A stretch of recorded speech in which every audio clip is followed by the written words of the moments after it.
Ти може би, защото намесваш илюминатите по някакъв начин, не знаеш, Тихо. Тоест, твоята номинация не е свързана с илюминатите. Махни бе, човек, бе. Ти да не си илюминат. Ще станем. Ама аз съм водещ, не мога да мълча. Ще издункам един път съвсем сериозно. Ядосал съм се и ще те нокаутирам му ефир, често ти казвам. Не, понеже заговорихме за тайни общества. Нали за това говориш ти? Търсиш си помощник. Аз си започвам още един път, моето момче. Аз Не стигна от главата. Яо бе, Жълтурко! Яо тук! Не. Виж как нали знаете, че се отваря една врата така.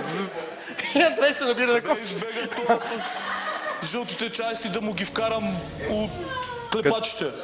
Добре. Тези очила са му подарък от Евгений Минчев. Ще други, обикновени от 20 лея. Нема носи от 2000 лея. Тия са 1800 и съм от Евгений Минчев. Аз ще му ги направя така, да не мога ги сваля въобще никога, да лега и да става и да си милчите с тех. Добре, благодаря ти. Тоест ти харесваш очилата на... Не мълчи, бе, дай другите въпроси на други тора, бе, човек. Остави, че ме яд, бе. Само сдай не. Харесваш ли очилата на Андрей? Ще му ги тура под газа. По-натам да продължаваме. Искаш ли? Кажи още нещо, да. И ще му пръя конь зади врато. Добре, тук ще има малко време.